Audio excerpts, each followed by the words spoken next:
আসসালামু আলাইকুম রহমতুল্লাহ। প্রশ্ন হলো, বউ যদি ডিভোর্স দিয়ে চলে যায়, জামাই যদি না জানে, তাহলে কি ডিভোর্স হবে? ধন্যবাদ। ওয়ালাইকুম আসসালাম রহমতুল্লাহ। ইসলামের দৃষ্টিতে ডিভোর্স বা তালাক দেওয়ার অধিকার দেওয়া হয়েছে কেবলমাত্র স্বামীকে। স্ত্রীকে তালাক দেওয়ার অধিকার ইসলামে দেওয়া হয় নাই। বিয়ে যেহেতু স্বামী বিয়ে করেছে একজন স্ত্রীকে মোহরানা প্রদানের মাধ্যমে, সে অর্থ খরচ করেছে বা তাকে মোহরানা প্রদান করে বিয়ে করেছে, সুতরাং সে যদি বিয়ে ভঙ্গ করতে চায় তাহলে ওই স্বামীর অধিকার হচ্ছে স্ত্রীকে তালাক দিবে। আর স্ত্রী যদি ওই স্বামীর সাথে ঘর সংসার করতে না চায়, তাহলে তার করণীয় হচ্ছে যে স্বামীকে বলবে যে আমি তোমার সাথে ঘর সংসার করতে রাজি না, তুমি আমাকে তালাক দাও। স্বামী স্বেচ্ছায় যদি ঘর সংসার করতে না চায় তাহলে সে তালাক দিবে। আর স্ত্রী যদি স্বামীর সাথে ঘর সংসার করতে না চায়, তাকে ভালো না লাগে, উভয়ের মনের সাথে মিল না হয়, তাহলে স্ত্রী স্বামীকে বলবে যে তুমি আমাকে তালাক দিয়ে দাও। হ্যাঁ, এই স্বামী তখন যদি সেই তালাক দিয়ে দেয়, এটাকে বলা হয় খোলা তালাক। খোলা তালাক। আর স্বামী যদি তালাক দিতে রাজি না হয়, স্ত্রী চাচ্ছে না স্বামীর সাথে ঘর সংসার করতে, কিন্তু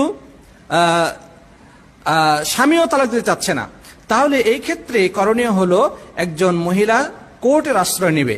কোর্টের আশ্রয় নিয়ে কোর্টকে সে অভিযোগ জানাবে যে আমি আমার স্বামীর কাছ থেকে তালাক চেয়েছি, তিনি তালাক দিতে রাজি নন, অতএব আপনারা তালাক দেওয়ার ব্যবস্থা করেন। তখন কোর্ট তার কাছে নোটিশ পাঠাবে, অথবা কোর্টের মাধ্যমে তালাকের ব্যবস্থা করবে।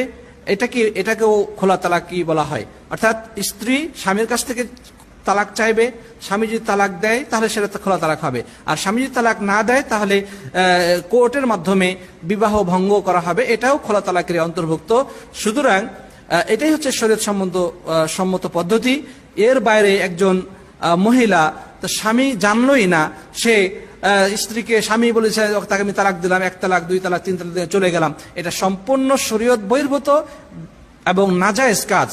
এভাবে যদি কোনো মহিলা 1000ও তালাক দেয়, সেই ইসলামের দৃষ্টিতে সেই তালাক গ্রহণযোগ্য হবে না এবং এতে বিবাহ ভঙ্গ হবে না। বিবাহ ভঙ্গ হবে না, বরং এর মাধ্যমেও সে যদি একজন মহিলা যদি 1000 বারও তালাক দেয়, নিজে নিজে তালাক, স্বামীর কাছে তালাক না চেয়ে নিজে নিজে তালাক দিয়ে চলে গেল এবং অন্য কোথাও তার জন্য সে বিয়ে হয়, সে জেনাকারী হিসেবে পরিগণিত হবে। কারণ প্রথম স্বামীর সাথে তার ঘর সংসার এখনো বিচ্ছিন্ন হয় নাই। সুতরাং এই ধরনের তালাক শরীয়তে নাজায়েজ, হারাম। যেটা বর্তমান সমাজে দুর্ভাগ্য হলেও সত্য যে আমাদের সমাজে বর্তমানে অনেক মহিলা এই দিন সম্পর্কে অজ্ঞতার কারণে বা আমাদের সামাজিক বলবো বা আইনি কতগুলো বিষয় নারীদের পক্ষে দেওয়ার কারণে একটা মহিলা ইচ্ছাকৃতভাবে একজন স্বামীকে তালাক দিয়ে অন্য জায়গায় বিয়ে বন্ধন আবদ্ধ হয়ে যাচ্ছে। এটা যে কত বড় সমস্যা, বিপর্যয় সৃষ্টি করছে সামাজিকভাবে এবং শরীয়তের সাথে কত বড় হারাম এবং নাজায়েজ কাজ সংগঠিত হচ্ছে, যে আল্লাহ ছাড়া কেউ জানে না। আল্লাহ